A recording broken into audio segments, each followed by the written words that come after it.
Okay, well, let's just get ourselves off to work, and if anyone else pops in, that's great. Okay, so we're here. Woohoo! Uh, I I had in mind today to focus on creating more completed work. Does everyone have? Yep. Oh, here we go. Give me a paw up if you have a surface to work on, a gessoed surface. Fantastic. That's great. I wanted to perhaps go with the flow. I know last week I had said, oh, maybe I'll continue on with this, which I'd like to. This piece. Good morning, Irene. Yeah. And yeah, that I had started with pastel and then I put clear gesso over it. So I think that continuing on, I got my reference out for this piece.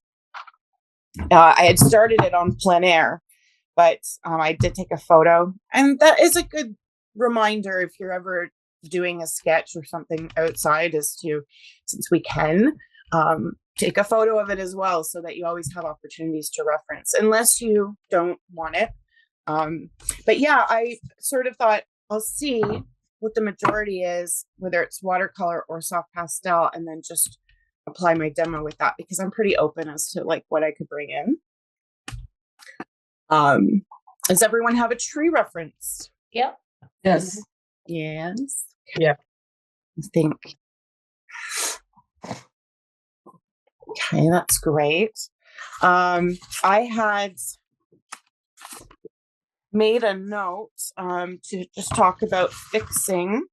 And this is something that Irene had discussed in a post in the group, which was so great, that sometimes fixing, I had mentioned this only at the end of class yesterday, that, or last week, that if you fix, this is a little sample I did of doing a drawing with no fixative, with Spectrafix, which is the casein non-toxic fixative, and then I did Krylon fixative, which is a final fixative spray. You can get workable fixatives, but it does limit the other media depending on the spray. So it's just good to understand. I'm not saying that one spray is better than the other. You have to just play and like it.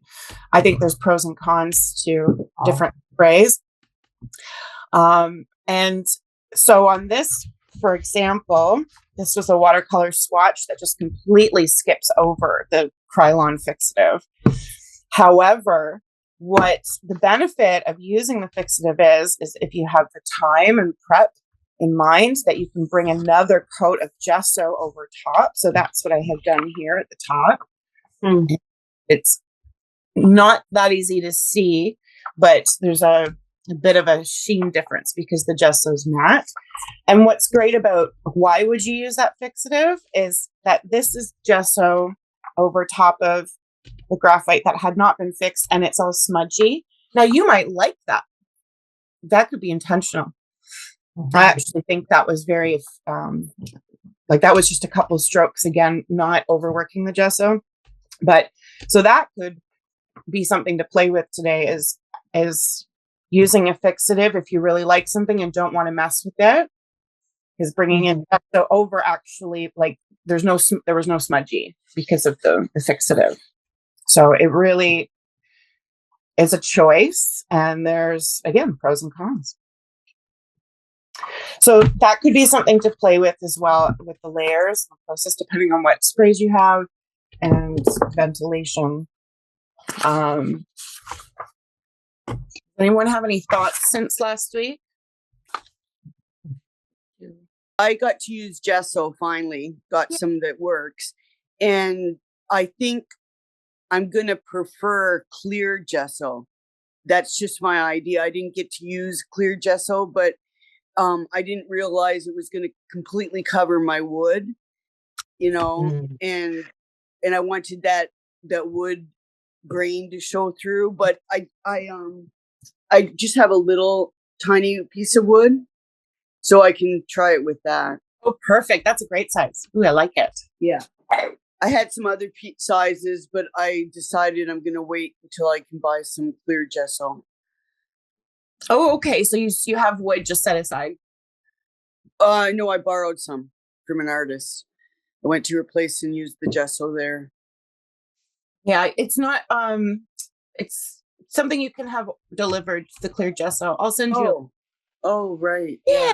I mean, I don't want to give Jeff Bezos money as but some like pretty convenient to have something delivered, and it is available on Amazon. Because it's not sometimes like, how I think Opus is the closest to you, but it's in the next biggest city, right? Like you don't have anything local. So yeah. Okay. It's affordable. You deserve it. Linen pants and gesso. For the month. That's fantastic. Yeah, I like that little size. Anyone else using wood today? Gesso on wood. Okay. Yeah, this wood was I mentioned it at one point. I think it's poplar. And I love the greenish hue to it. So that's a very good reason to use clear gesso. Okay, so let's find out about the other material. Pause up if you are doing watercolor. Pause up if you're doing pastel. Okay, so I think maybe I'll grab my pastels for today. It was actually, sometimes I make a plan and then I completely change it. But for today, it was like, let's look at using colored pencil and pastels and just keeping it simple with dry media. But if you really enjoyed watercolor, then I love that. I'll break that out. Yeah. And I'll probably bring it in as well. Okay. So I think we should just focus on creating. Let's set ourselves up and get everything out that we need. All the materials. I think it'd be nice to test erasing today. So erasing back, seeing the erasability on whatever surface and planning the composition. So let me know if you have questions about your reference. Because I don't have those from anyone. I didn't ask for them. And I don't need it unless you want some advice or thoughts.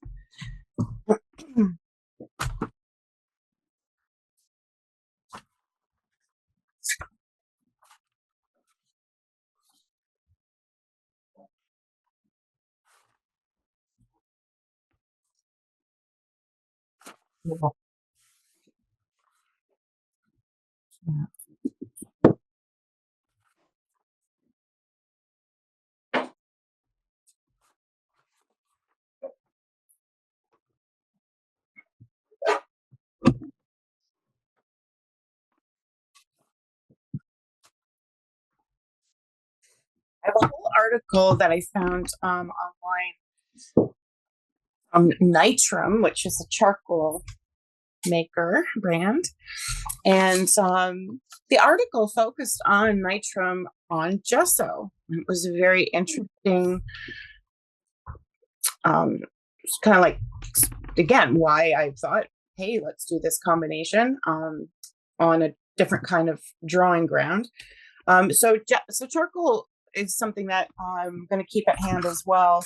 I do like the play of graphite on the gesso. I think it goes really nicely together, but I'm a sucker for charcoal. So I think just being specific about where to put it, charcoal first and then graphite after, not the other way around. Yeah, I'm going to keep that handy. I'll pull up the article at some point and I'll send it out to you. I'll save it as a PDF. Okay. Pastels.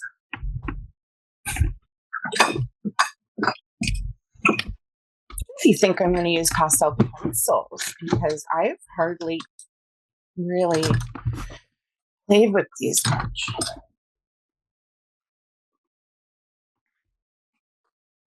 When I was in an art store on Wednesday teaching, and it reminded me how good I've been because I banned myself from art stores in the last year.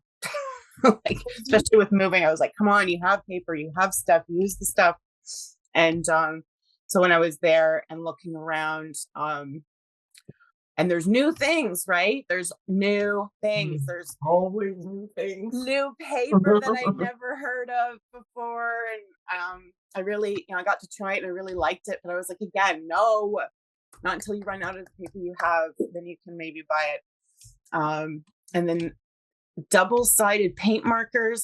This was new to me because in my lifetime, so up until now, paint markers have always been just like one end.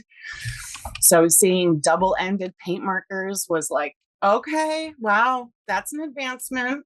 I mean, paint markers are temperamental with one end, never mind two. So I don't know, that to me is like, that's double the trouble.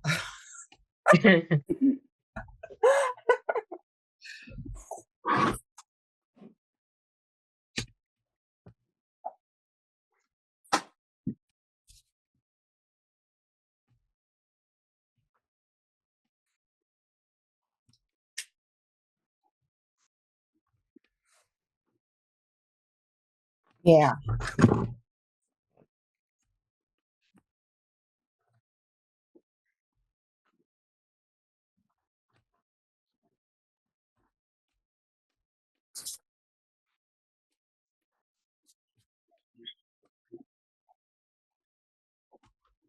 Well, Spotlight just for also video recording, and yet we're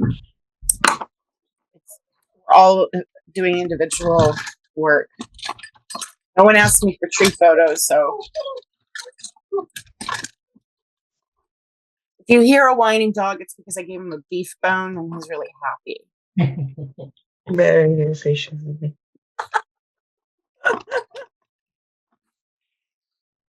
Because there's marrow inside.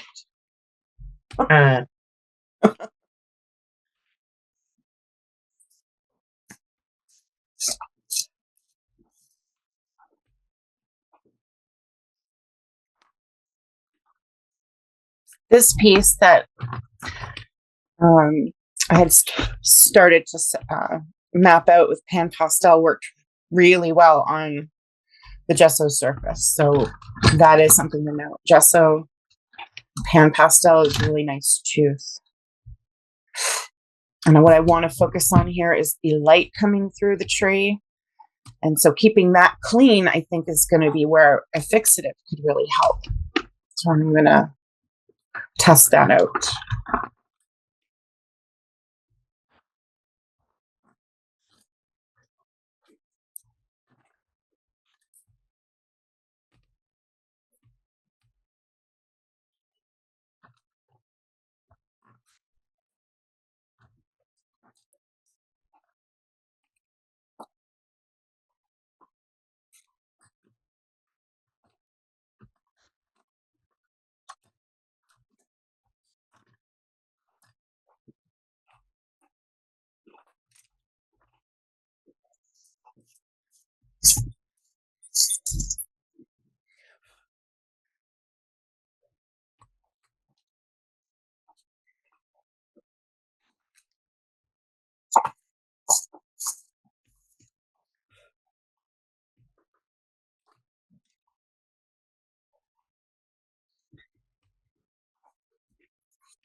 Mm-mm.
Casey? Yeah.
Was just choosing a playlist, and my recent history reminded me that the other night these raccoons came for the chickens in the coop, like a family, mom and three babies.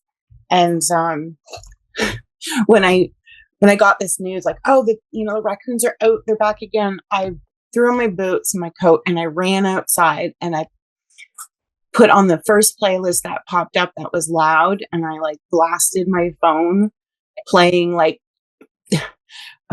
James Brown, whatever first came up that was loud, trying to scare them. It didn't actually, it didn't scare them. They're just rocking out. It just like a theme song, really. So they like the music. They did. They're like, oh, you came out to party with us. Yay. really cute baby raccoons, but I mean, Yeah. I've always had a hard time, even in the city, not feeding them. I watched them in the early morning climb around, the city and stuff. And they're wild. And thankfully, working with Toronto Wildlife Center, I learned just let them be. Don't get in their way. Don't try and help them. Just let them exist. Give them space.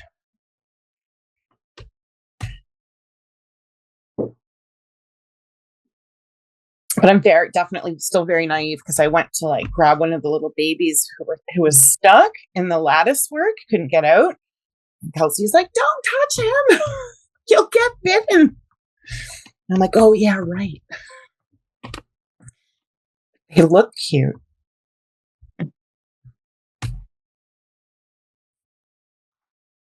But they also are like koalas. They sound awful.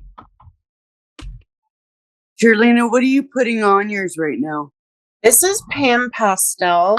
It's a very, it's just soft pastel. This is the set, but it is in a different format. So as you can get pastel sticks or pastel pencils, Pan Pastel makes soft pastel in what they call sort of it's a pan, it almost sort of resembles blush or makeup or eyeshadow. Oh, that's really neat. And you use this applicator to apply it. So it's a little spongy applicator that picks up pigment. And what I like about it, I was, okay, how am I going to do these leaves? Well, as I'm always looking for the efficient material to do the job, I thought if I draw in all these leaves with a pencil, I'm going to have to get into some sort of continuous line or something that's efficient. And then I thought, well, what about just using a tool? Because then you get good coverage and that's great. And it kind of keeps it flat. So the gesso really likes it. And you can erase it. So, you have soft pastels, I'm pretty sure, right? Yes. Yeah. So what you could do is put down some strokes with your stick and then use your finger or a Q-tip or a little brush and smudge it out, and you'll get a similar result. Because I think the difference between the stick soft pastel and then this is that this lays down really flat. And there's not a lot of thick, dusty pigment sitting there. Oops.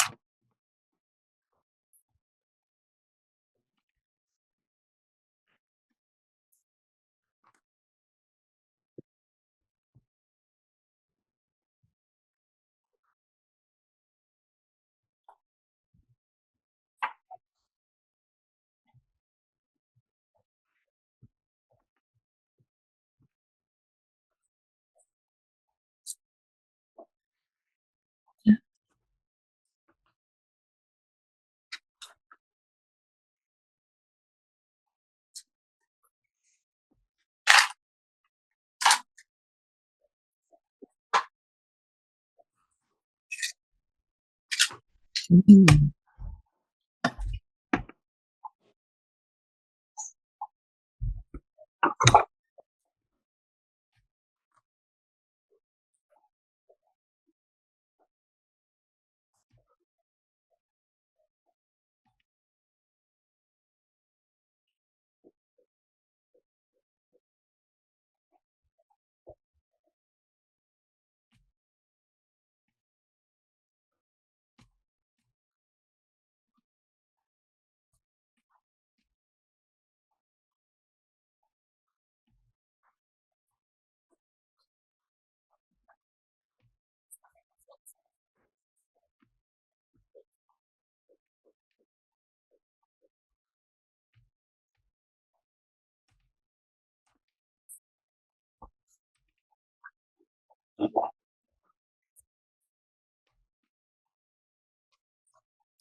So, Charlene, is this about layering? A lot of layering? I think this surface takes quite a few layers. So it's not about a lot necessarily, but yes, so that you can sort of see, like, okay, if I draw in the tree, how could I add color with what I have? Do I like the feel of that? Say water, whether it's soft pastel, do I like it on the gesso? And how does that work? What are you starting with to put the tree in? Pencil? I use soft pastel. Oh, nice. Okay.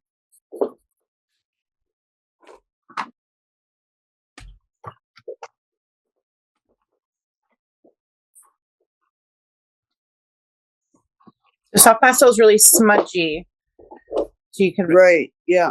play with that, smudging it or erasing back crisp, like, to get crisp edges. Hey, honey.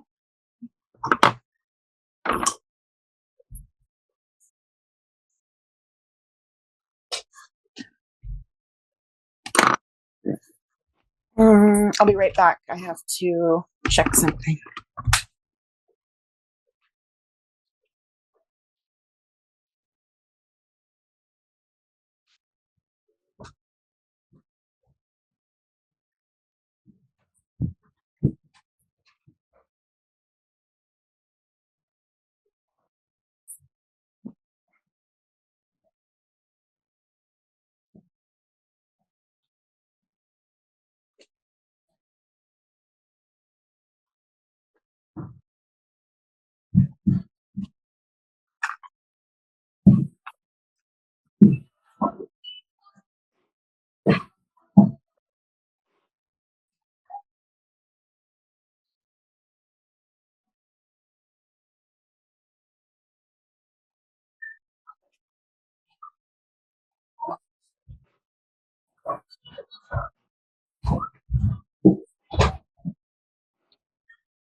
Okay.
Bless you. Thanks.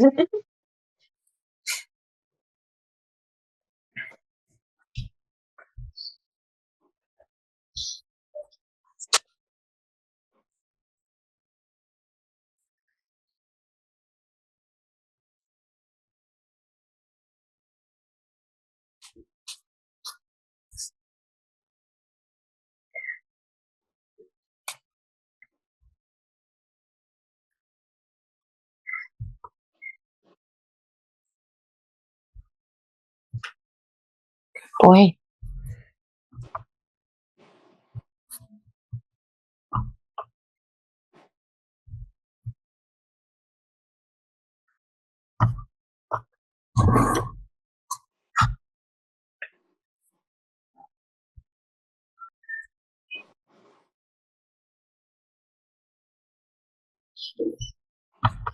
Layering, by the way, is so good when it comes to things like bark and leaves.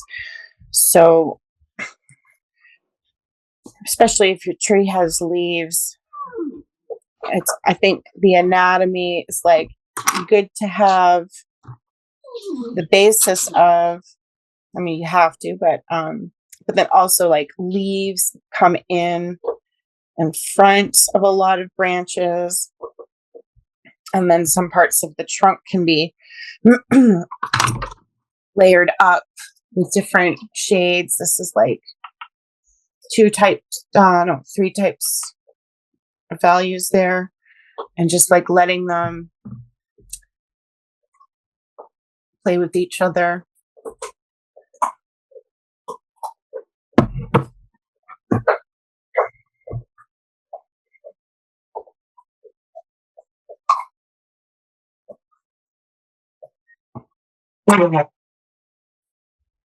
What was that? I'm sorry. Are you talking to the man?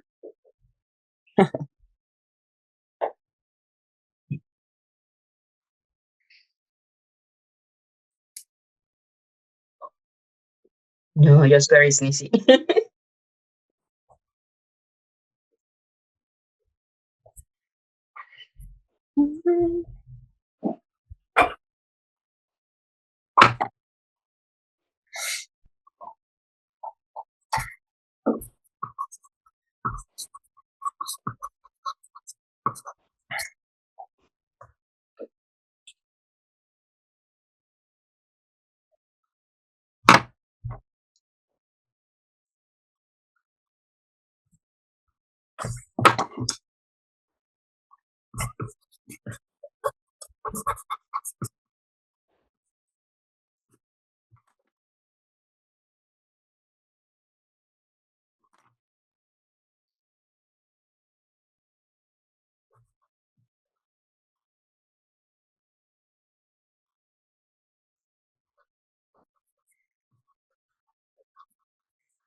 Mm.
Okay, I'd like to do a little check-in for those who are maybe at a place where you can share and encourage it because it's inspiring. So even just, a little show and tell and say, this is where I'm at would be great. Shireen, do you want to share? Sure.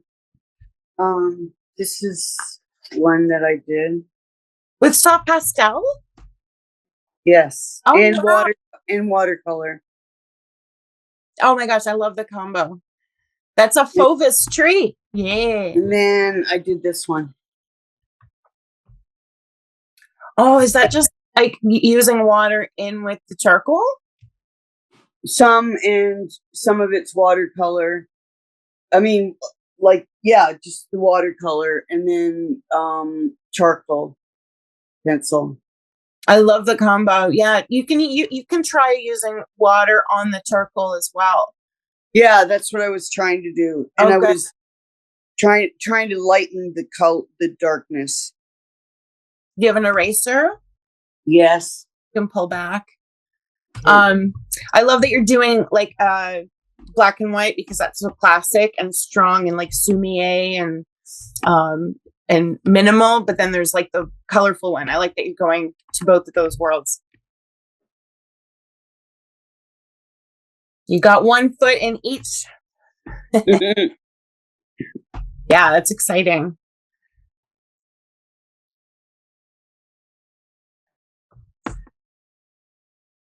Alec, you want to hop in with what you've got going on? Ooh.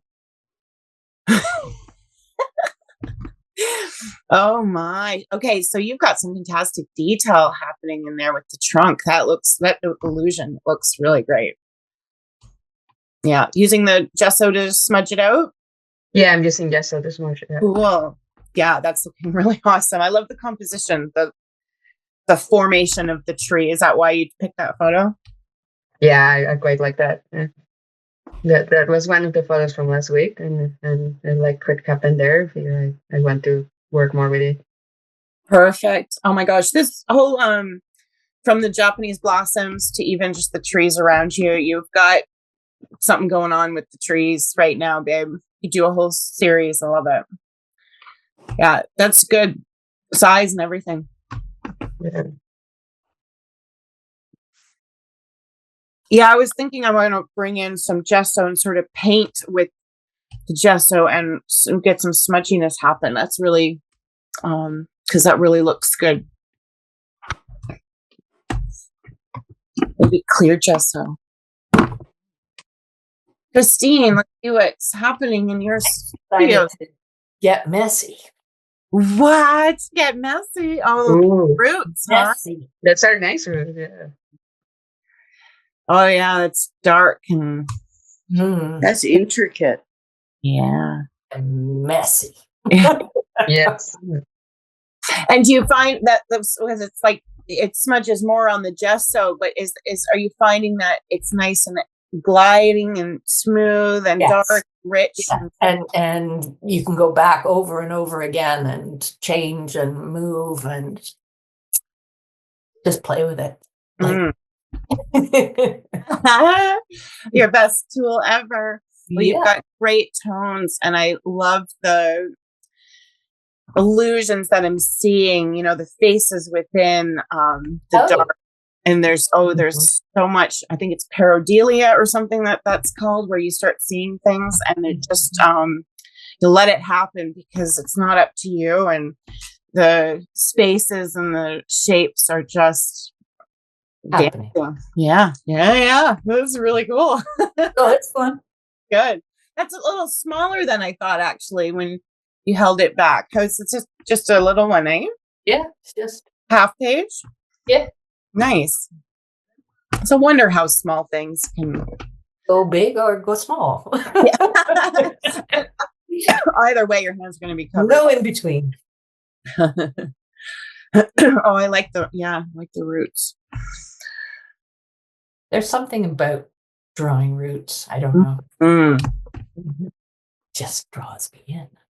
Do you want? Hey, I'm going to share this artist as inspiration. Lar and Irene, at any point you want to, I'd love it if you shared. But I'm also going to just quickly grab the name of this one artist because it applies to what we're doing, actually. And he did a whole series of like roots.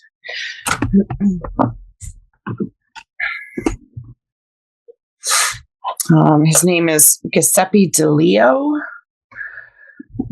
I'll just show you the show card for this was a show at House Studios last year. He did all this amazing work. These are pretty, like maybe 24 panels of wood, and it's what we're doing basically. It's full graphite, watercolor, colors. Yeah. I'll pull it up on the website though, because you'll see it clearer. Like this is just all roots. Wow. That's awesome.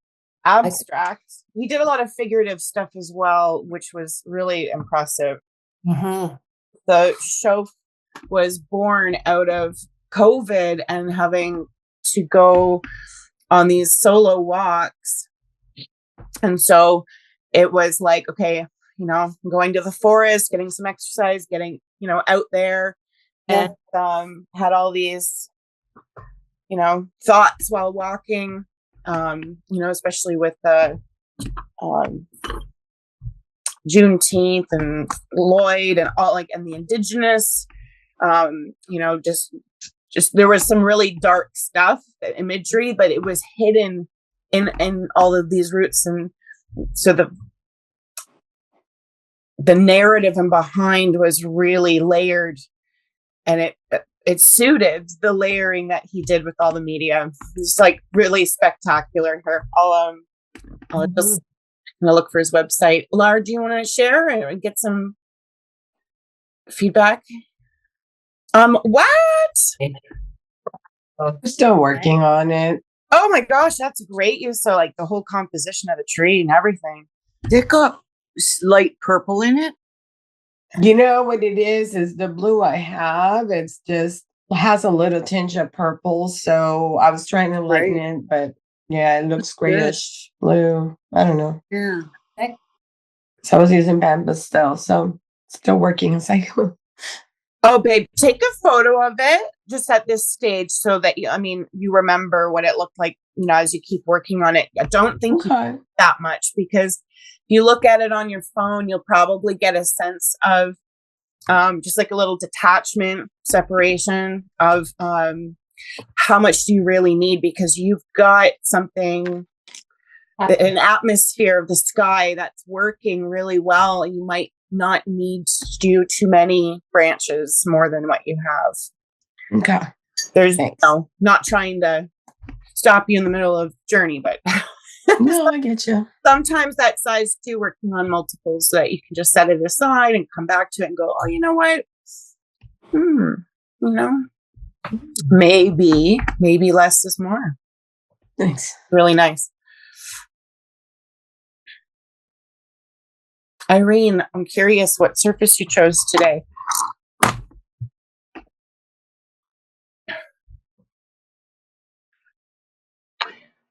Well, I haven't narrowed it down. I'm trying to narrow it down. The older I get, the worse my ADHD gets, I'm telling you. So this week I thought I would go big.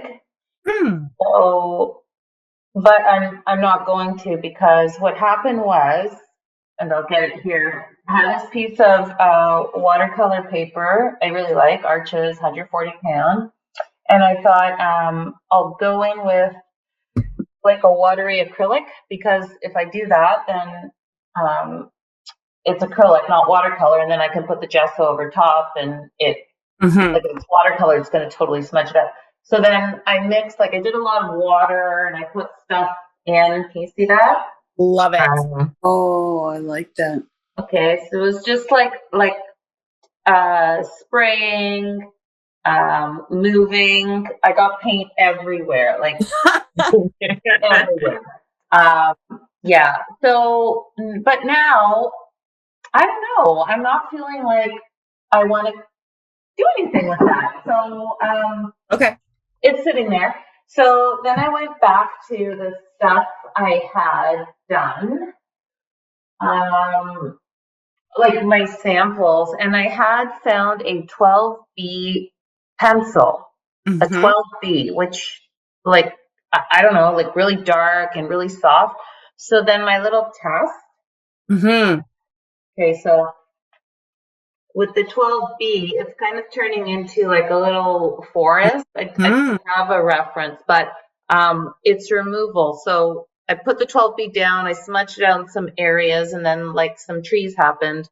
And I'm thinking maybe I'll do a negative approach. Nice. But I don't have any more white gessoed surfaces. So next idea was, do I use like one I prepped, right?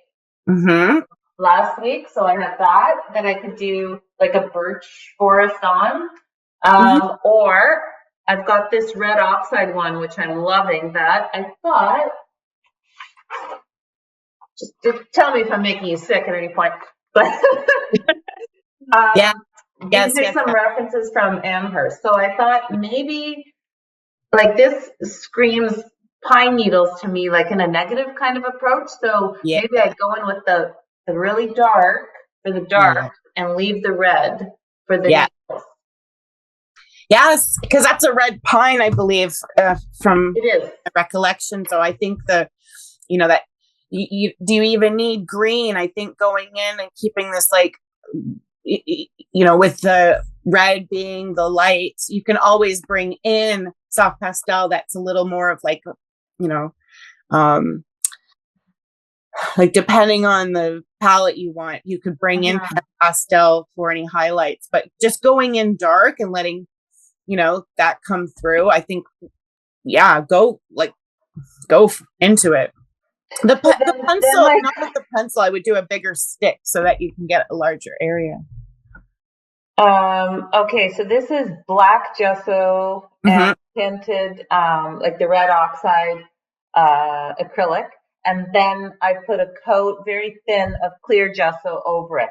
Okay. So, I mean, I could go in with that really dark pencil or dark stick. I wanted to stay away from the charcoal. I mean, I don't have to, but I just was like, okay, what do I do with this? I don't Do you know. have a graphite stick? Because that can be, not as messy, but you can if you have a 6B graphite stick, it's impressive how much darker it'll be because of the gesso alone. So it'll look like the 12B. Yeah, I've got one here. Oh, it's so hard to tell because it's it's a 4B. I think I might have a I haven't even taken it out. I think I might have a 6B, but yeah, I mean it looks dark on the screen, but it says 4B. Yeah. Okay. Give it a shot. Test it out. You can even use Conte and see what the removal is on. I think the stick will, you can still use the pencil, but I think the edge of the stick will give you really nice. Here, I'm going to do a little sample first so you can see what I'm thinking of. Okay. Because Oh yeah, I could also use like a sand green for some highlights or pan pastel. Oh, okay. yes. Yeah, so this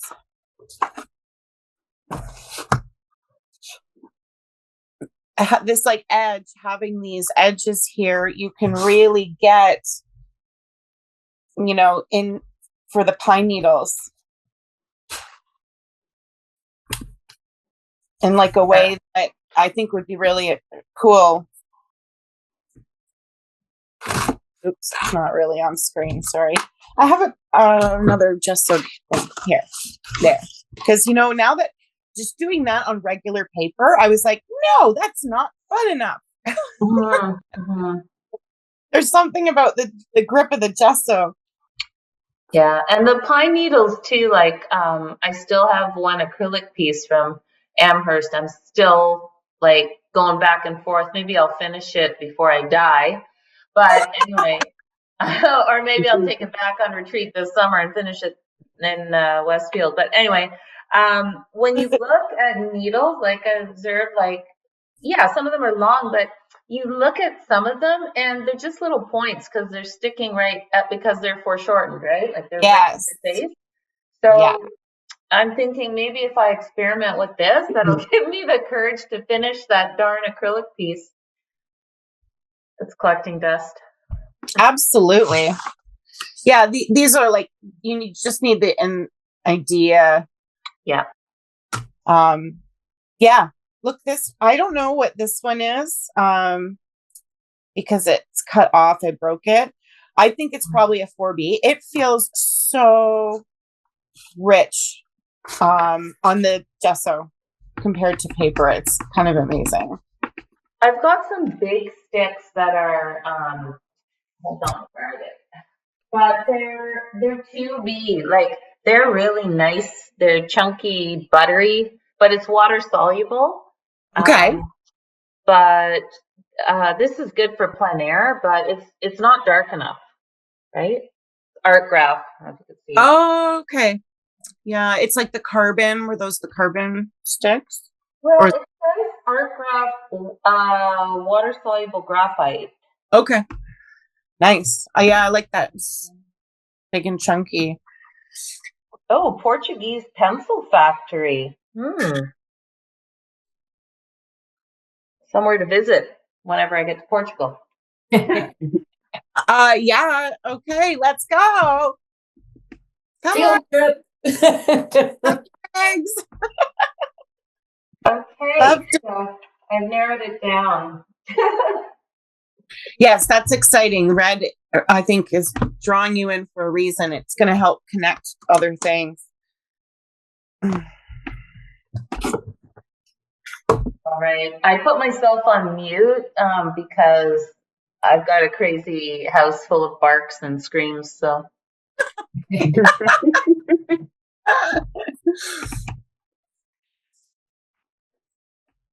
Oh, but before I mute, I wanted to tell you it was Ruth's 65th birthday yesterday. I don't know if you knew to wish her happy birthday. Okay, yes. Cool. Yeah, I'm going to see her tomorrow. Yeah. Awesome. You guys doing plein air?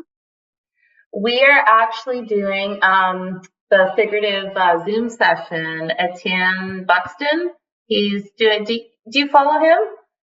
I don't think so. There's a figurative Zoom session. Anybody can sign up, any level, and he's a great model. I don't know if you've drawn him before, but he's doing this as a fundraiser for Paris Black, who has stage 4 prostate cancer.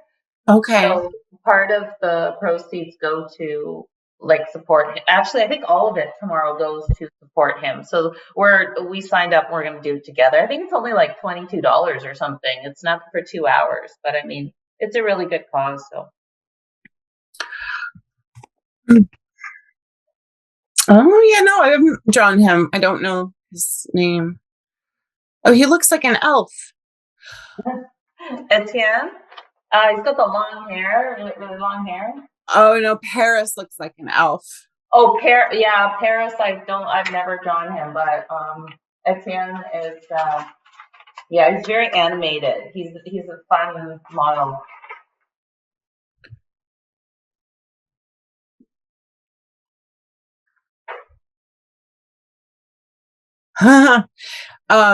Here I'll spotlight that Instagram, or I'll send the link. I'll send the link to the Instagram for Etienne for anyone who wants to follow. I think it's really great to do a fundraiser that is inclusive like that and collaborative and creative. It's inspiring. I hope it helps. And something to do for your birthday, which is cool. Oh, and here I'll share my screen and I'll bring up Giuseppe's work.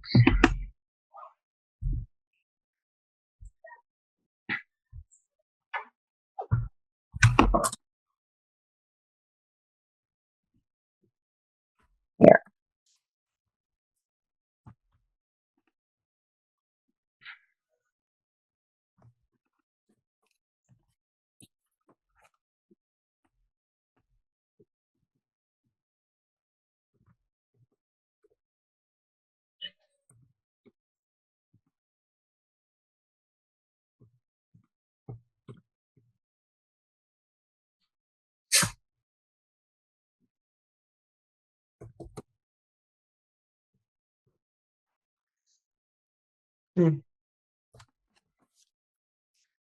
So here's his website.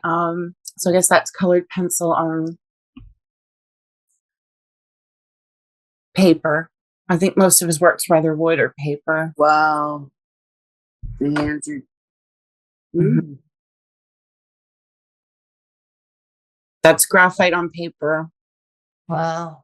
This is the mixed media stuff. So he gets pretty. What I appreciate is that it's surreal. You know, like there's almost like an allegory. So I think this is colored pencil on what probably is black paper or black gesso. So let's see. I think this might be, this is the show. So these were pretty big, these works. I can't zoom in. Yeah. How old is he? He's still alive, right? Yeah, he's he's a middle-aged man for sure. I can't really guess, but he's definitely, I'd say, in his 50s. Yay, an artist that's still alive. Yay. Besides you, of course, right? Like we're alive. Still. All these great artists. It's like, shit, he's dead. What? He's hanging in there. Yeah, they're like all of the imagery is symbolic, and I think because this was huge, he would just probably have it up in the studio and just continuously adding things to it. I never saw this one. Look, there's I like that with the bat. The bat, yeah. In the flower. Wow. Curse. That's titled "Curse of Ecology," watercolor on paper. These were the ones I really enjoyed. So this is charcoal pastels, liquid charcoal, acrylic on wood panel. So and those panels were gessoed, which was, in and around the time when I started to see more drawing on gesso and how that was, a valid reason to try a different drawing surface, right? It's like, you can just draw right on wood, but gesso being a ground, I've always pushed that you don't need it, but you could intentionally use it. And I really loved the work. Oh, see, you can zoom in on these ones, sort of. Wow, look at the roots. Mm-hmm. That's true. That's awesome. And like, just when we can zoom in like this, just like really appreciate how much he's layered, how messy it is when you're up close like that. And then when you zoom out, that's why we have that generally voice in our head going, oh my gosh, it's so perfect. Well, no, intentionally it's not. You can see the gesso texture in there. Mm-hmm. So it's a matter of like pulling back. That's why we stand back from our work. And then he does the edges all like graphic like, which I thought was interesting. Okay. Not my cup of tea, but, and then lots of little, like, again, this imagery of like DNA, viral stuff. I think this was tape that he had taped down and then pulled off. So you got like, nice geometrical with organic balance.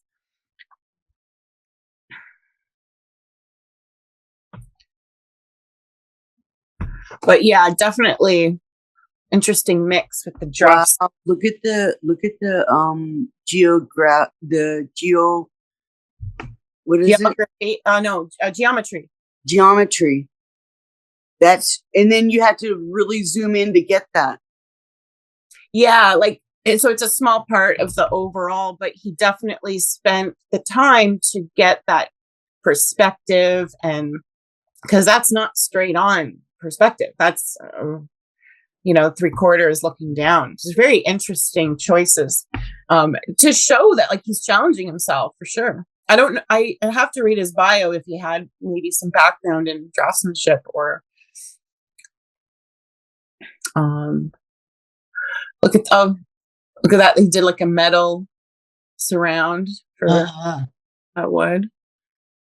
The website's a little sticky, so I'll send it out to you. You can look at it more closely, but like, oh my goodness.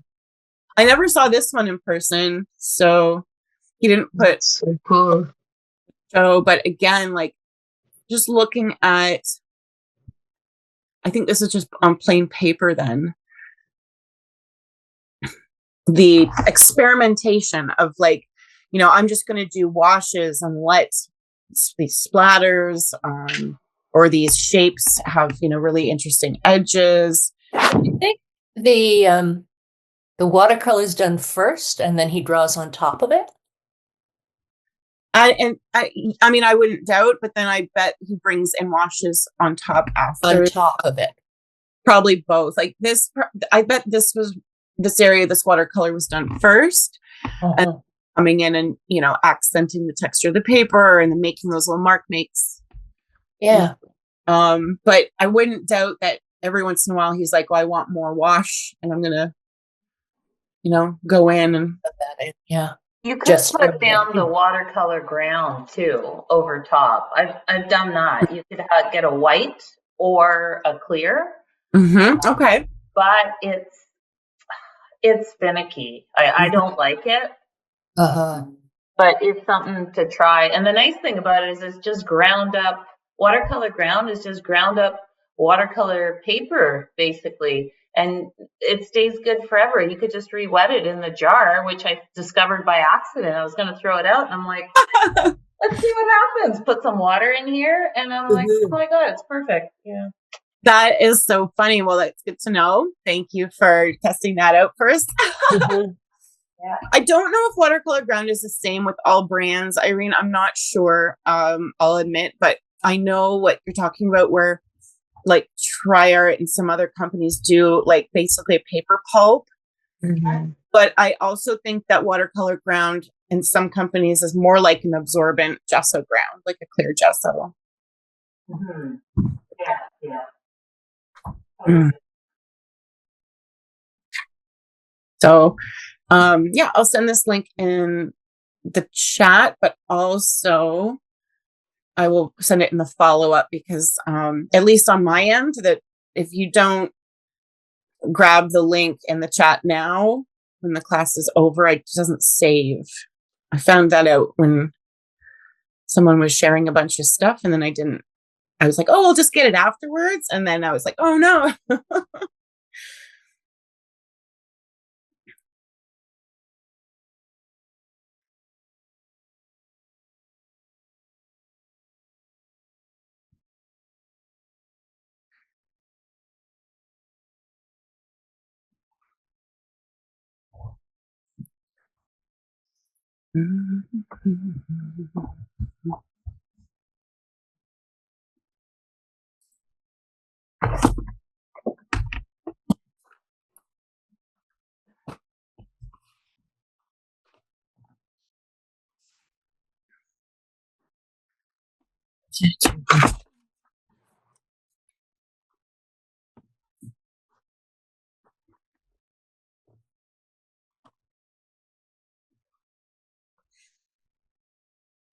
Yeah, that could be something to try.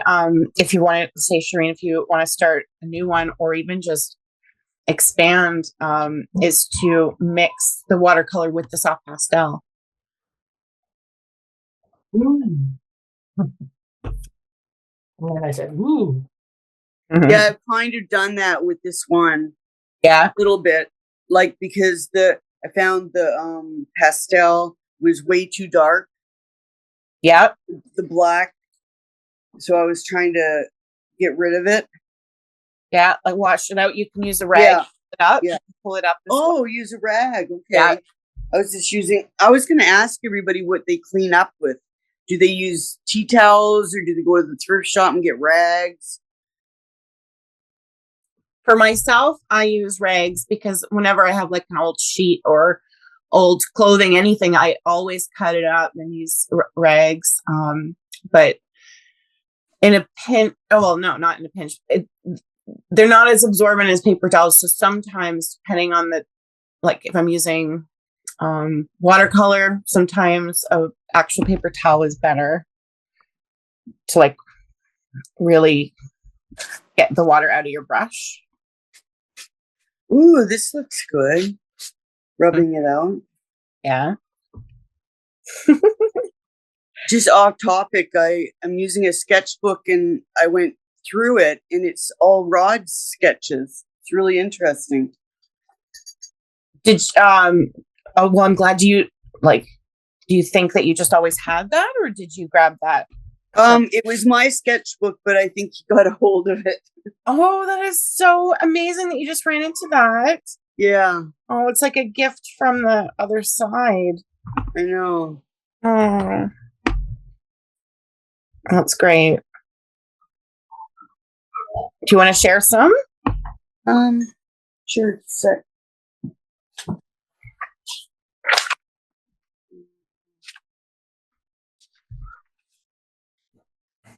Here's one. He used like rulers and things like that. That's beautiful, Mandela. Oh. Yeah. And then It takes a lot of patience. this one here, I don't know if you can oops. Yeah, I don't know if you can see it. It's really light. It's a woman. Oh, wow. With like strapped up legging shoes kind of thing. Wow. And one more. Oh, this one's too light too. Oh, here's one. Oh. Well, he really was good with the flower life, wasn't he? Yeah, and I've got like tons of like letters that he has Mandela's, tons of Mandela's. So one day I'll go through those and do something with it.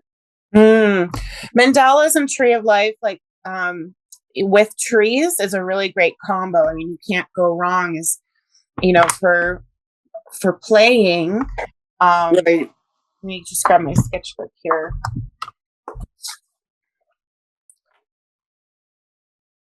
No, like that the branches could become sort of like how Alec is, playing with these shapes within the tree and branches. Oh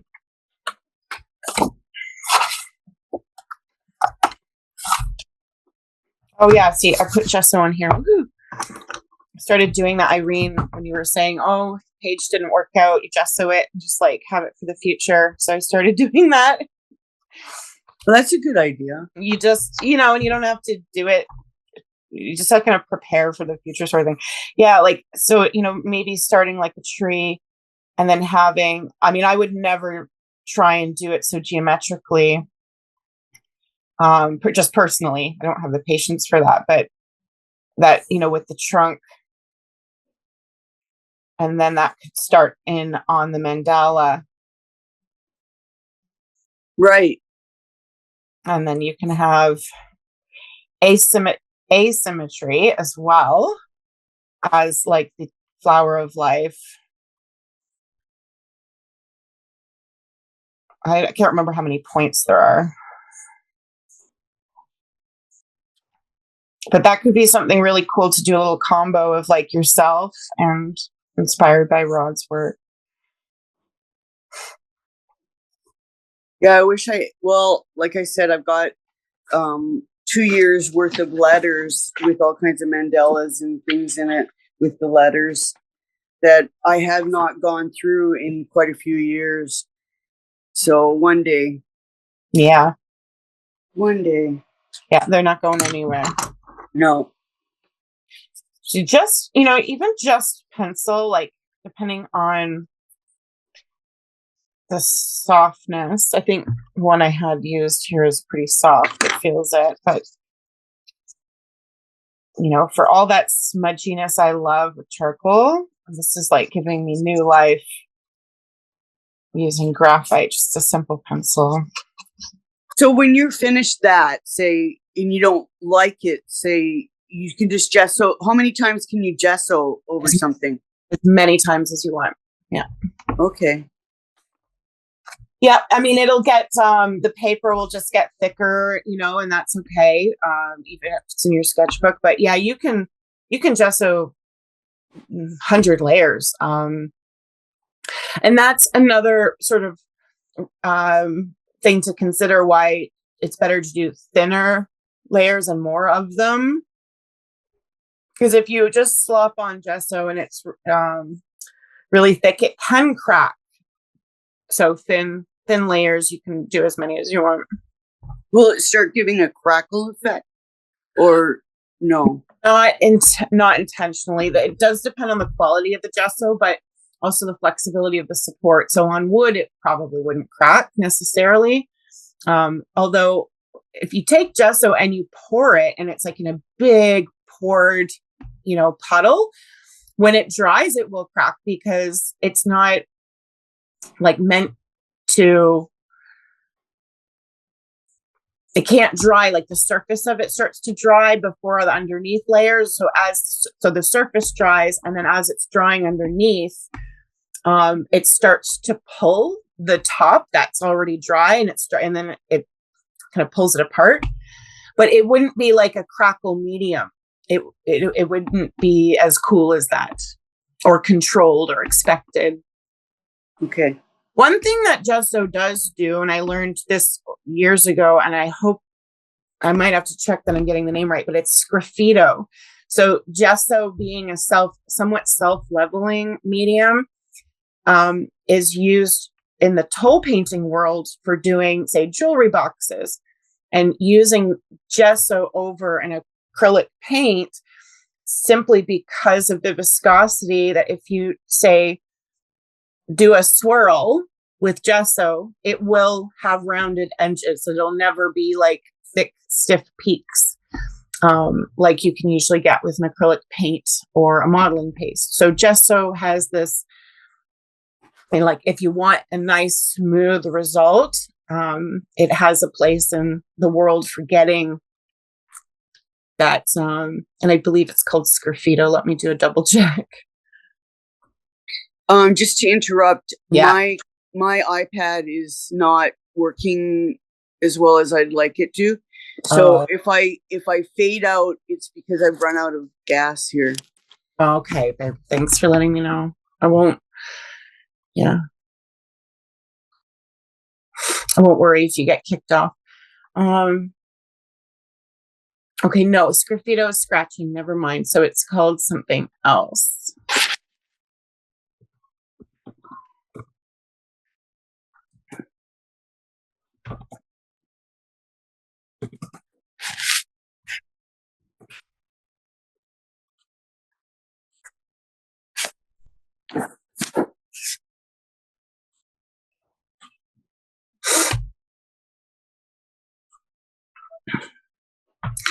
I will, this afternoon, I will look for this book where I learned about this gesso sort of ornamental application, and I will send it in the follow-up because it's just cool to know about. And it's been years and years and years and years that I read it. It's one of Rainey's books. It was her first one. So I've obviously forgotten the name, but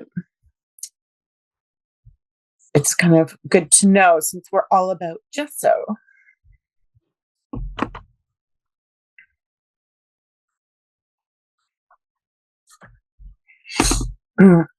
Right now, I am having fun with kind of the idea that the leaves, I'm just kind of having, I don't know, this little moment of which leaves should be dark around the sun, because this is a more technical theory, but if there's the sun is peeking out behind something, you'd be surprised at kind of how it affects everything. What should be lighter, and the sky holes, are they actually as light as you think, or are they darker? So it's just, I know, just going slow and hopefully capturing a glow, because that's why I started to do this tree to begin with.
What were you using, Charlena, for the trunk of that tree to begin with? It was pastel. Rubbed out, or? No, this has got it was pastel, but then I see. On top, so it's sort of what on top? gesso. Oh, I had gessoed this panel with the clear gesso. I did pastel, and then I gessoed it again to like set. So all of this is like underneath the gesso, actually. And then I'm coming in with darker bits now that it's dry, just to do like to shadow on the, like the lights on this side, so the shadows would be on the right. So when you use clear gesso over the pastel, then it sets it in so you're not going to smudge it. Yeah, so you have, this is where the spray fix comes into play, and you probably don't have this. Some people use hairspray. I don't recommend it. It's better to just have a spray fixative.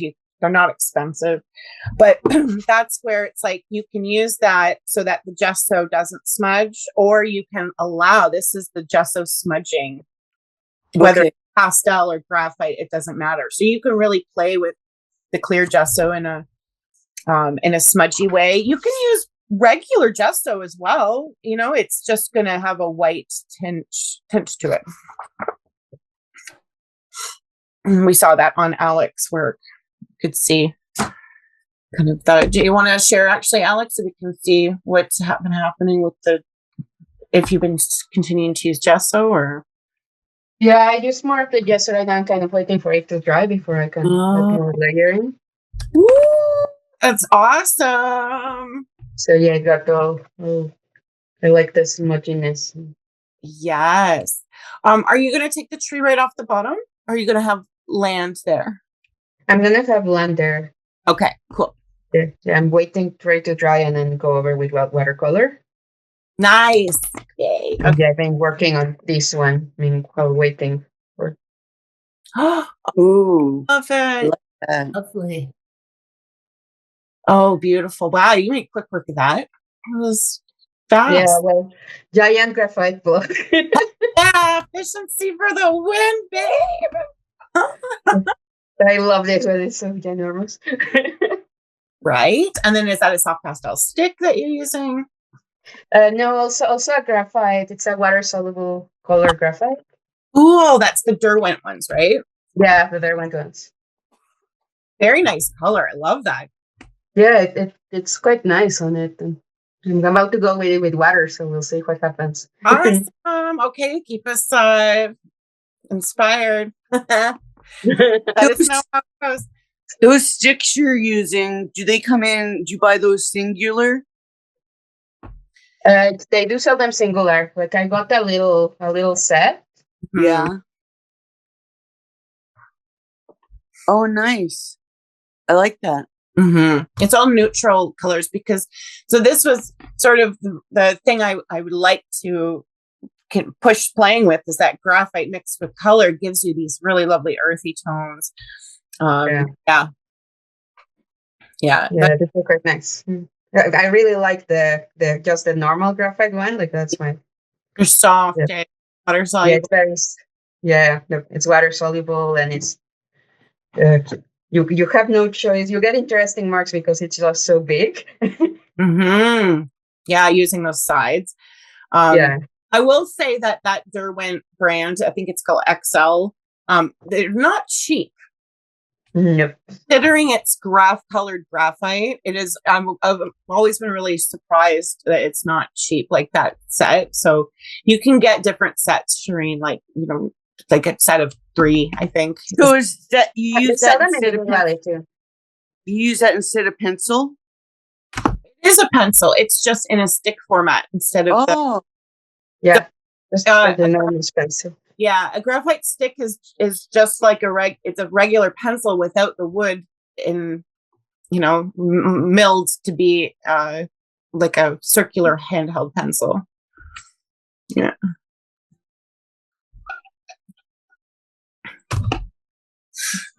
Next week, I'm going to make a note here. This was actually on my agenda anyway, but it just seems to be flowing very nicely into where we're all at and where we are going, is let's do watercolor and graphite so we can, just look at making our own colored graphite. Yes. And then looking at the washes and putting down washes first, drawing into that. Watercolor dries fairly quickly, so we can do some layering. So in a way, inspired by Giuseppe there, you could use a white gesso is no problem. But if you, like Shireen, I know you want to play with clear gesso, but if white's what you've got, that's, I think, a great surface for using watercolor and pencil, the white gesso. because it's nice, bright. You'll get nice colors. So that's that will be a new piece to work on, to have prepared. Wood, if you have it, paper is fine too. But also maybe consider roots. Something I think very inspiring is to just have, I'm happy to talk about the negative space with roots. It's a great challenge. And, it's to me not much different than the tree branches, right? It's just they're usually thicker with bigger cavities, but is equally interesting to talk about bark and gnarly tree bases. Yeah. So that I think would be really cool if you're into it. So roots and then watercolor and graphite on gesso. I have some great photos of roots. So if you want any, just hit me up, just ask. We've done root studies in previous classes. So yeah, I always take photos of roots. Anytime I'm on a walk somewhere and I see roots, I'm like, oh. Actually, one of the coolest roots I've ever seen was in Hong Kong. It was like this tree that like was growing despite, the city around it. And it was just like, so you could tell it was really old and gnarly. Maybe I'll find that. I hope I still have it.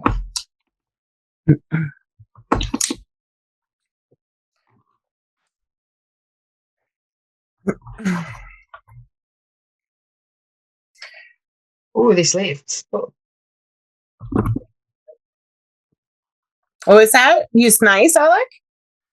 Oh, with water and the gesso? Yeah. Like it goes super dark.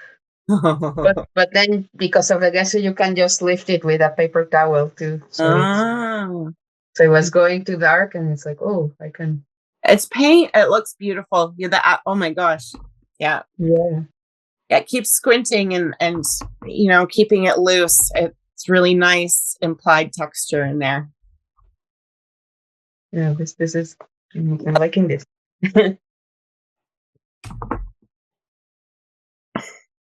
Yeah, I'm getting too stiff with this thing. I'm gonna give it up in a minute. I feel like I'm trying to make it too much like, what it is. And the whole idea when I first stood there and was like, oh, the sun coming through, I was thinking about the Impressionists and having like an opportunity to let go and just create a feeling and an atmosphere with mark making. So I'm going to go back to that initial thought.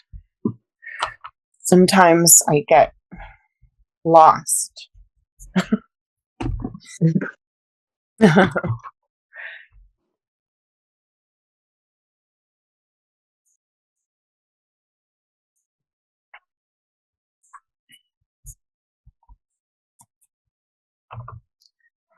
So one of my classes actually both of my classes at Loyalist yesterday, I was like, okay, I need to know if these are running. These are like week-long workshops at Loyalist College. They're like summer arts. So it's in person and, they have a minimum and it's 2 weeks before. So I'm like, I need to, prepare and get like a train ticket and like figure out my accommodations and all this stuff. But the numbers aren't good. And I started checking in with other teachers and they're not good for them either. And so I'm like waiting until Monday to see. I made a proposal about, how we could make it work with the students that are signed up. But in the end, because they're like, well, I mean, they kind of counter offered like to do, a different pay rate. And I'm like, actually don't think that's fair. Like, that's not really that fair because I mean, as much as, I need the job, I've been promoting it. I've been planning on it. It's in my calendar. I would rather maybe stay home and just take that whole week off and just paint. Like that to me is more valuable. So it's probably not going to be like a deal that I can work out. It's a shame. I don't want to cancel, but this is the way things go sometimes. since COVID, it's been really tough for like, I think people with finances and then also commitments. And the summer is just hard in general. Yeah. I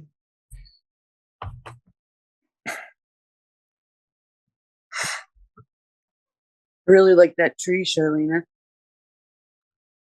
This one is Out front. it's out front, yeah, and it's an interesting, really up close. It actually, now that I'm kind of studying it, it's all about the bark. So maybe I'll push that, because the bark on this tree was like, in the photo you can't see it, but it's pretty gnarly. I like that. But I think it needs to go darker. Don't you think? What if I just, I'm going to just pull in some charcoal. I'm going to get some water. I'll be right back. And then I'm going to bring in some charcoal watercolor and just see what happens. Hi, Mr. Hitoshi.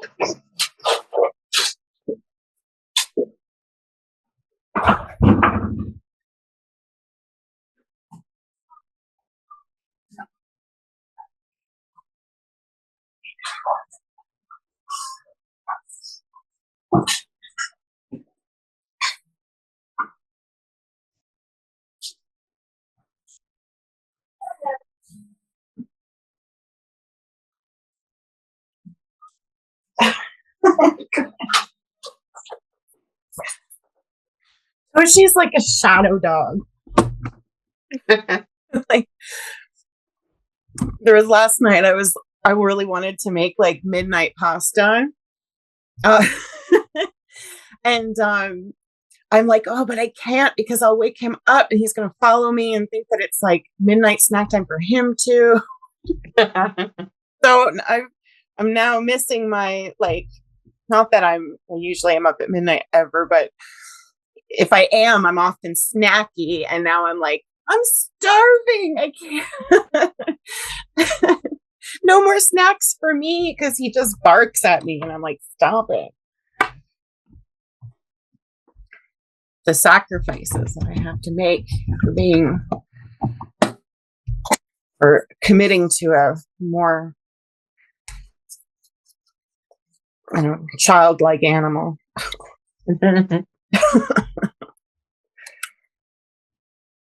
Yeah, we had ended up like every time we went to the fridge, there was a cheese tax. Like, we had cheese. The dog got cheese too. Yeah.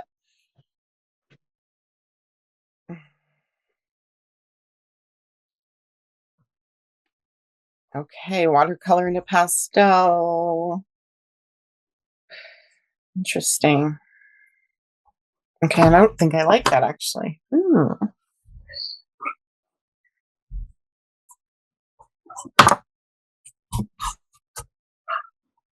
Oh, but I like that.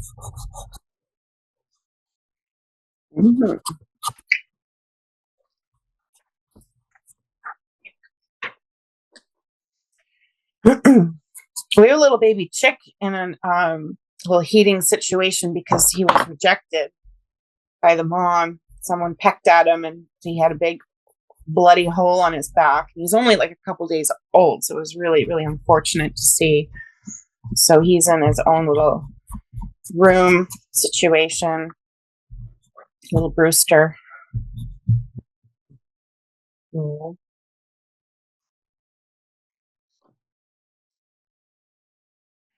And we had a wicked storm the other night, and I was like, well, actually, it's so good that we brought him in. Because could you imagine, like, just being out in the wild, right? And you're born, and then, like, there's a thunderstorm. It's like your first night and alive. And you're like this tiny little thing. Did you ever dream this is what you'd be doing? No. Not at all. And I love it. Isn't it awesome? Yeah.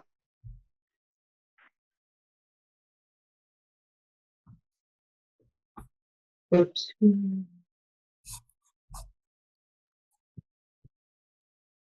Crazy where the journey takes you.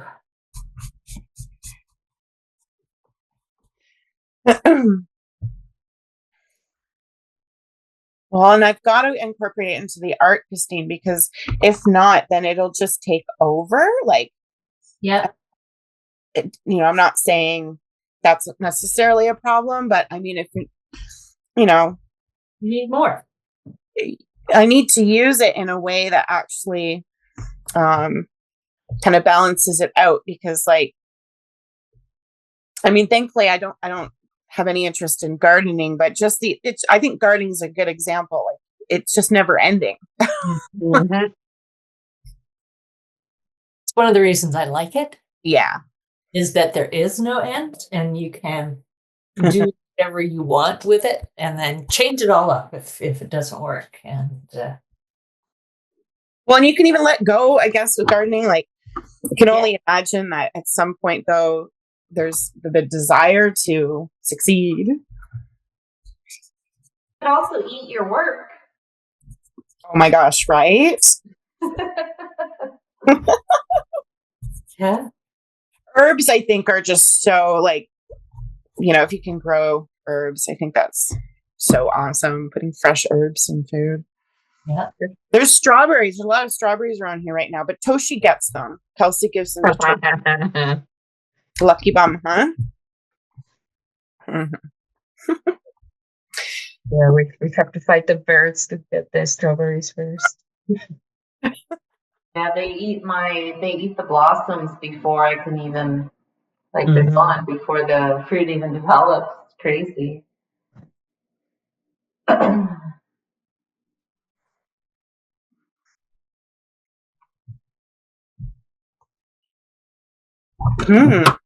Interesting.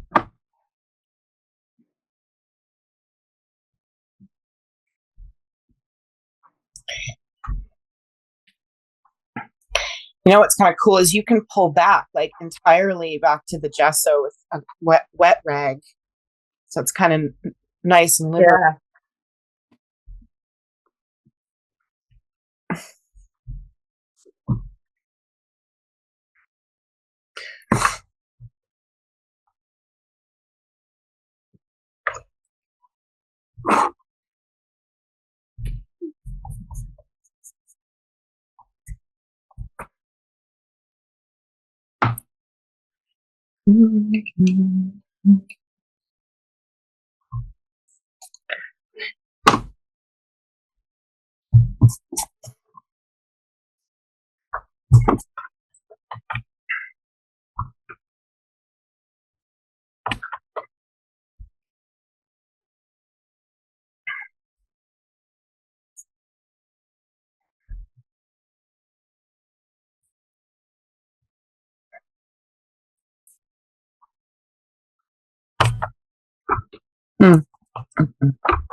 Oh, before I forget, if anyone is interested in doing like an online show with the Japanese paper place, they have they just posted about submissions, like calling for submissions.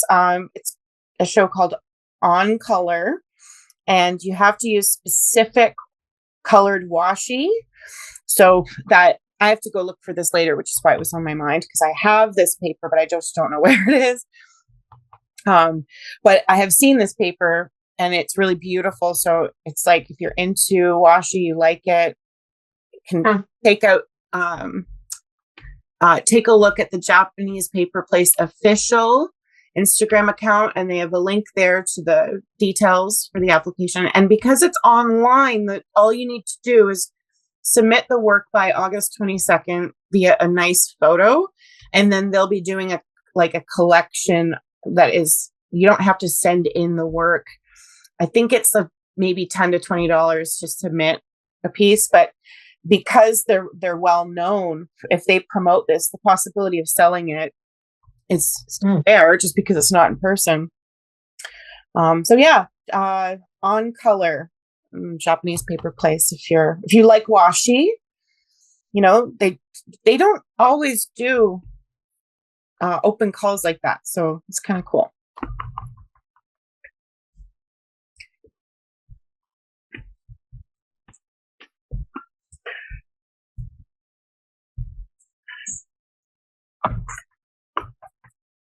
Okay.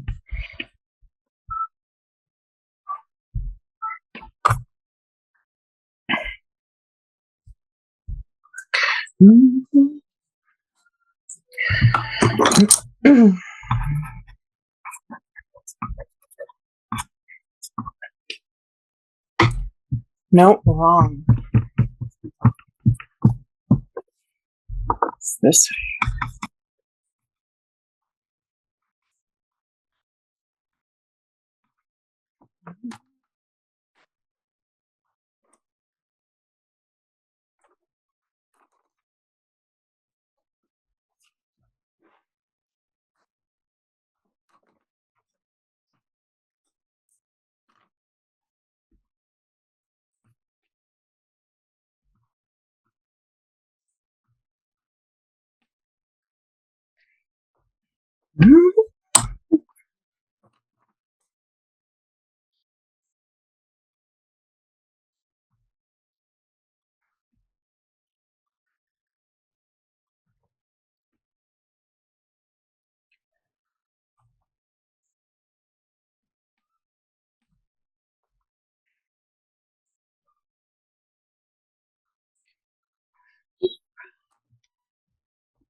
So, Christine, what photos from your trip have you been looking through or looking back on?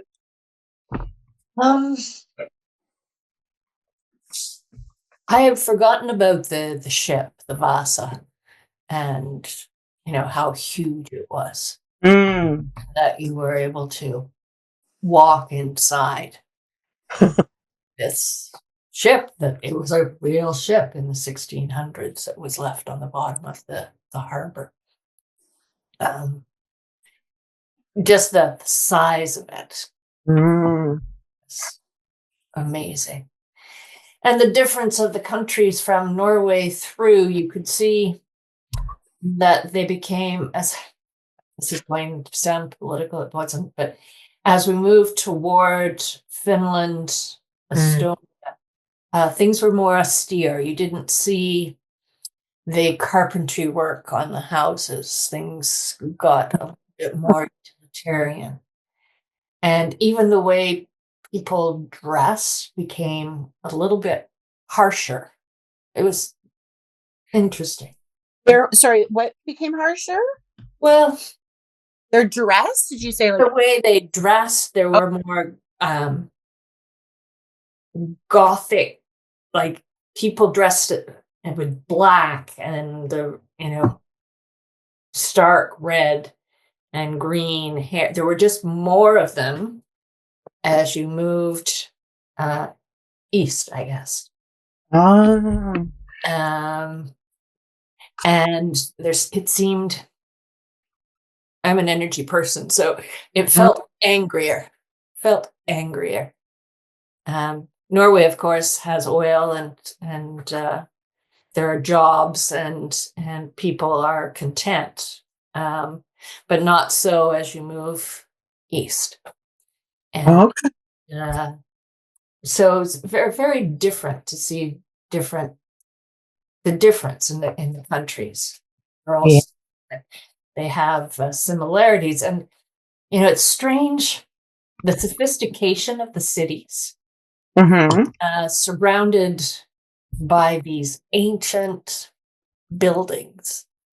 Kind of messes with your head a little bit. No doubt. Oh my gosh. But in a good way, and things that they've held on to. So, like bread, everywhere you went, there was fresh made bread, poured out of the oven. Things that were more down to earth, more. I don't know how to describe it. Really. Well, they didn't lose it.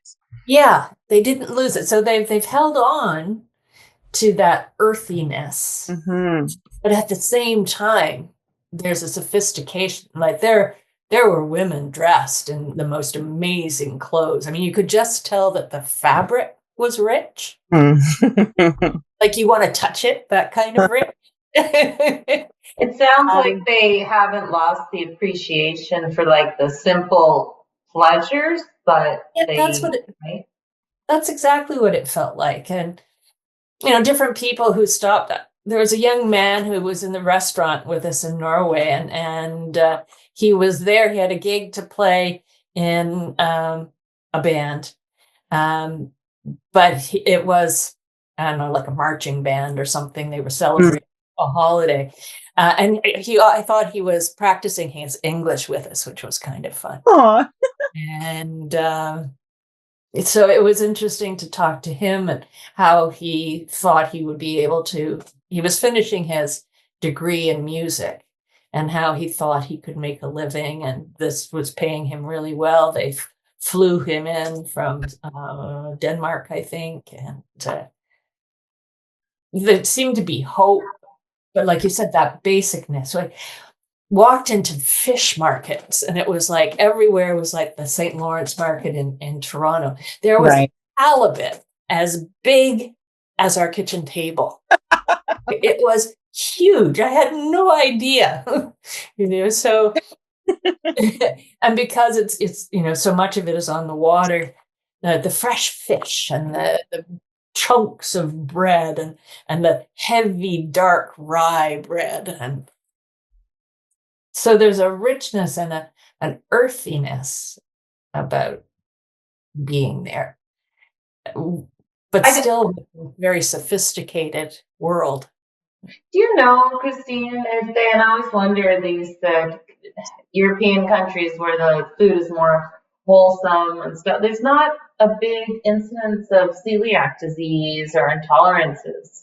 And I wonder, because it's not as adulterated as here and as processed. It's yeast. I've heard about this. It's the yeast that has been changed here. Like we use a different kind of yeast. Or no, not yeast. It's the grain or something. Gluten, it's hybridized. It's more hybridized because it's more profitable and make more money too. Cheaper to make. And agritourism is becoming part of travel now, where you go to a farm and you eat, like we're talking farm to table from here to here. And we stopped in greenhouses in Iceland where they were growing tomatoes, and they made a soup from tomato soup from the plants that are there in the greenhouse. That's amazing. And with big chunks of bread that had olives and cheese. and so it all. Oh my God, I'm hungry now. It just comes warm and chunky and, so fun. I want to make bread now. And the open face sandwiches in Sweden with that thick rye bread that's almost like pudding. It falls apart. And you had different kinds of fish or eggs or whatever was their um, their version of these open face sandwiches, but all really fresh and earthy is the word that comes to my mind. It's like a philosophy. Yeah, it really is. And the idea that school should be for everybody, not just people who can afford to go to school. I mean, that just makes sense to me. If you think, who do you want looking after you when you're old? Well,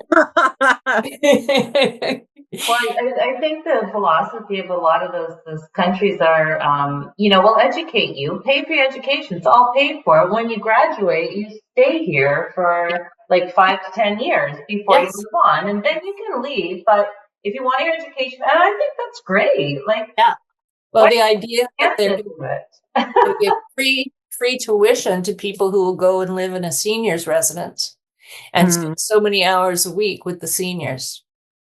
Wow. Right? That here, instead of, underpaying people who don't even have English they can't even manage the language here, and they're underpaid. They really don't want to work, and our students are leaving. Like, it's just messed up country. It is messed up. Because it's a business, right? Like retirement is like just like funeral is a business. Like, so if we start to look at how to do that with morality and like values, then you can't screw people over, scam them. It's like recently I put on the movie Killers of the Flower Moon for my friend Kelsey here, and so has anyone seen that Killers of the Flower Moon? Wow. Because it's really like, when you just think about the history of, so that was in Oklahoma in the well, guess what time period was that, Alec? Like the 20s? Something like that. And like the abuse is just the native families that were born on that land were wealthy, rich, and any white person who came through Oklahoma couldn't believe that it was the white man who was the butlers of the indigenous. Well, I mean, we call them indigenous, but they were like, Cree or whatnot. That was like they're native. Yeah, native. Those families were like, we're talking rich, wealthy. Like they had the oil, and one by one, conspiracy, murders, hiding it, covering it up. FBI not investigating, just letting it go, swiping under the rug. That's how that got flipped. Yeah. And like once, that there was, I was watching the movie, I'm like, could you imagine what life would be like had the white man been arrested? Like these white families been arrested and actually held accountable. How things. What is it?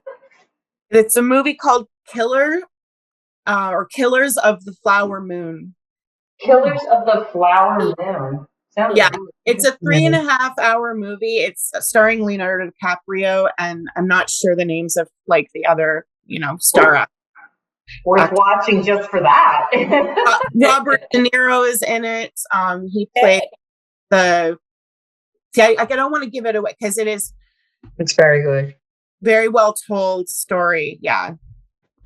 It's based on a book too. The book is also infuriating. The book? Yeah. Oh, I bet. Well, because there's probably more detail. Yeah.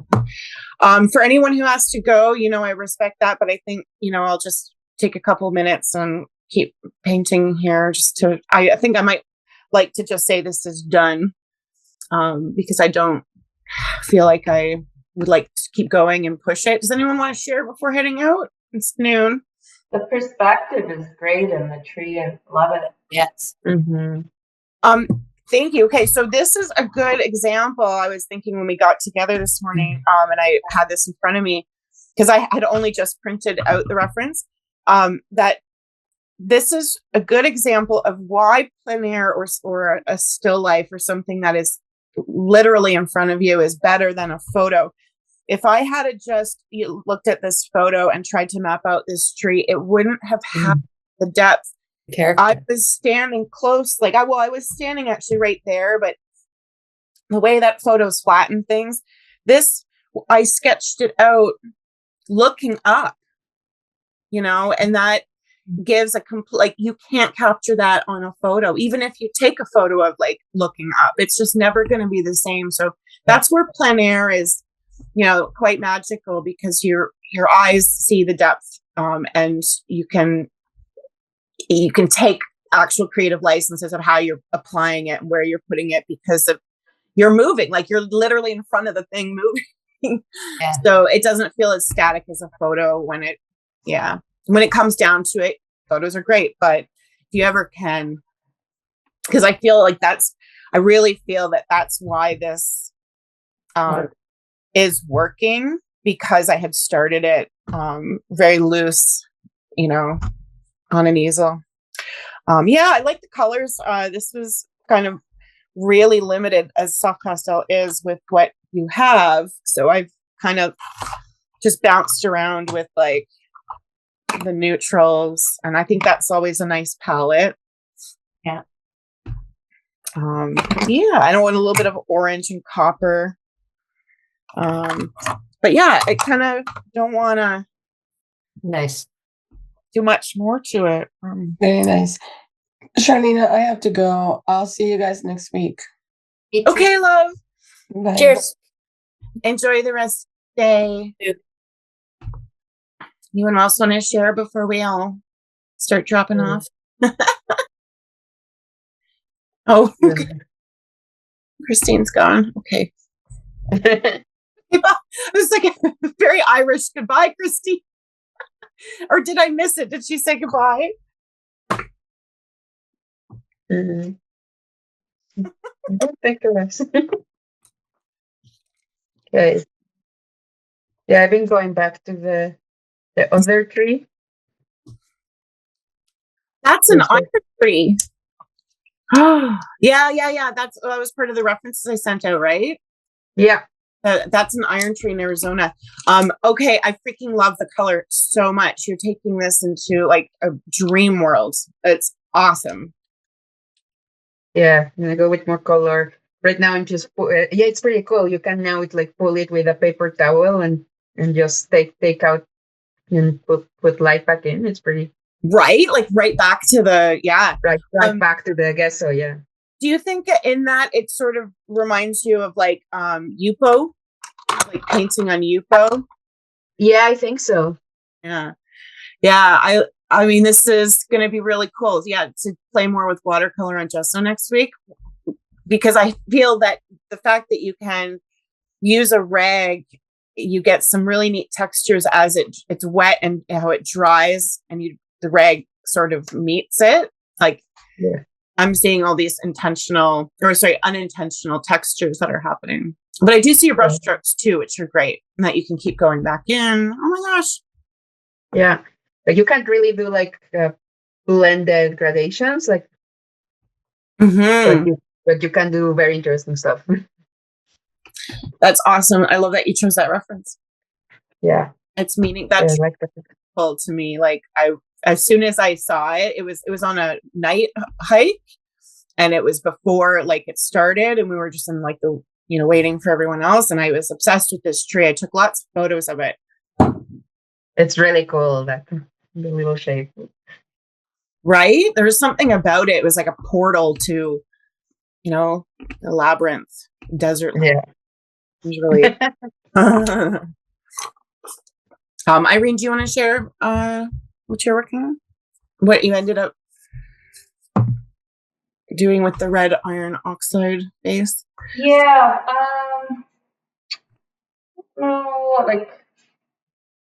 This is where I got. Let me see. I just have the basic shape. I don't have enough of the black in there, I think. I don't know if you can see that. But that's the graphite stick. I brought in some white for more contrast, and then the Conte, Sanguine Conte. Nice. Maybe the white is feeling like almost so cool.